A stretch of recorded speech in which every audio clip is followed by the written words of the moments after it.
All right, so this will be the other post with screenshots on the Facebook group. You guys on YouTube will never see the post. You only get to see this video.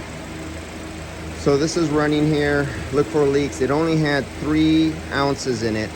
Those are on the post on Facebook. It showed 37 degrees at the evaporator temperature at the temperature sensor with 3 ounces of refrigerant in the system. Right now we have 425 grams, 425 grams of refrigerant in the system. It's full now. We have 38 degrees Fahrenheit coming out of the dash. We have the high side pressure is 156 psi, the low side 32. Look at our superheat. Now when it had 3 ounces, it had 44 degrees superheat. Now it only has 5.3 degrees superheat.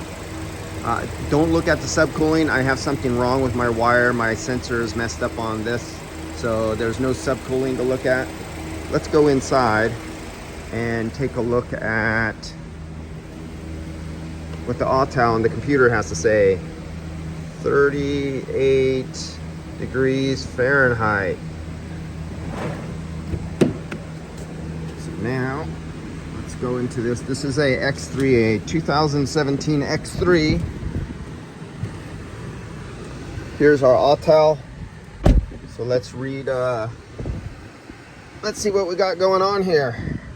So before, with only 3 ounces of refrigerant, which is basically a hair over 90 grams, with 90 grams of refrigerant in the system, I had a evaporator temperature sensor of 37 degrees with 90 grams of refrigerant.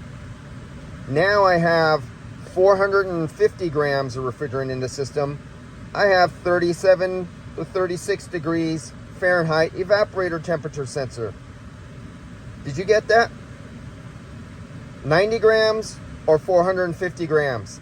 Exact same evaporator temperature sensor reading. No difference. Stop trying, for you guys who are sensor guys. Oh, my sensors are going to tell me everything. Sensors know everything. So we have, right now we don't have, right now I have it on recycle. So I'm recycling the air in the system. Now our temperature is right here. Let's take a look at that right there. We're at 30 and we timed out after 30 minutes. Let's start that over again. Boom. There we go. We're at 38, 39 degrees. Let's start that data logging. There you go. 39.2 degrees, 38 degrees. It's bouncing back within 1 degree. 38, 39, 38, 39. That's what it's doing right now. At idle. You can see it's at idle. At max cool. So the air temperature in here is what's being recycled through the evaporator. The air temperature outside is 100 degrees. I have the other air temperature sensor inside the evaporator behind the air filters, and then underneath the air filters where it goes in on top of the evaporator, I'm taking the temperature of the air going on top of the evaporator. This is the air outside going in the evaporator, 101 degrees. So let's take this off of max and let's open up the outside. And there's the recycle symbol. Let's take that out of there. Out of max, out of recycle. Now we're gonna switch over to fresh air. So I'm gonna dump 101 degree air on top of the evaporator, and let's watch the temperature. What happens to the temperature right here? All vehicles react differently. Look at this. I went from 39 degrees to 40.8. It'll probably go up to 41 degrees because we're dumping 101.4 degrees air on the evaporator right now. Oh, wait a minute. Why isn't the low side going up more? Isn't the low supposed to go up with those high temperatures? You can hear the change. You could see we are no longer on recycle. We're no longer on max. I'm dumping in outside air. You can hear the door flap change over to outside, but yet so little change. 39 degrees. Let's see if I can get it to focus real clear. Come on, Apple, do it. Yeah, it's an Apple. It sucks. 40.8 after I opened it. So let's go back to see what the pressures did.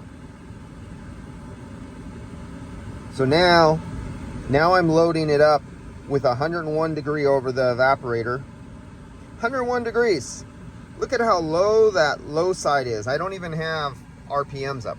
Look at that low side. You know the YouTube and Facebook professors, the guy who say they've been doing it for 30 years? Well, wouldn't you think with 101 degrees coming in over the evaporator, you'd be higher than that?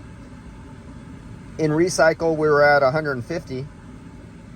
Come on, professors. Let us know what your thoughts are. All right. So let's get some RPMs on this guy. Let's go up to 2,000 RPMs. Come on, get my foot up there. There we go. We got 2,000 RPMs. Let's hold it there a minute. Now, let's see what happens to our high side pressure. Should skyrocket. So there's our high side pressure right there. That's the pressure. This is the autel. I'm reading through the computer on the car off the high side pressure sensor. So if I got 101 degrees shooting into the evaporator, loading the shit out of the evaporator, that should skyrocket. And my evaporator sensor should be picking up and skyrocketing. Why isn't it skyrocketing? Let's see, let's go back over here. 29 PSI on the low side. Our high side is slowly going up. It's starting to go up now. Oh, it'd be nice if my foot went all the way up to 4,000 PSI. I mean 4,000 RPMs. Come on, let's get a 200. Right there, right, 200.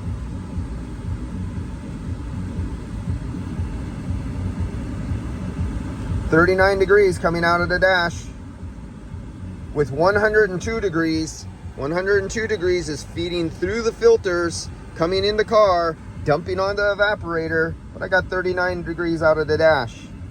And we finally went up to 205 PSI. Oh, and I just erased everything. God damn it. Oh no, I didn't. So, you guys digest this information. And remember, low battery. Oh shit. Battery will run out soon. Oh well. Remember, 37 degrees Fahrenheit with recycled cold air in the car. 37 degrees Fahrenheit with 102 degree, 101 degree air dumping over the evaporator. 37 degrees Fahrenheit with only 3 ounces of refrigerant in the system. Don't trust everything you read and your rules of averages and thumbs that you were taught for the last 20 years. Throw that shit in the garbage can. See you guys later.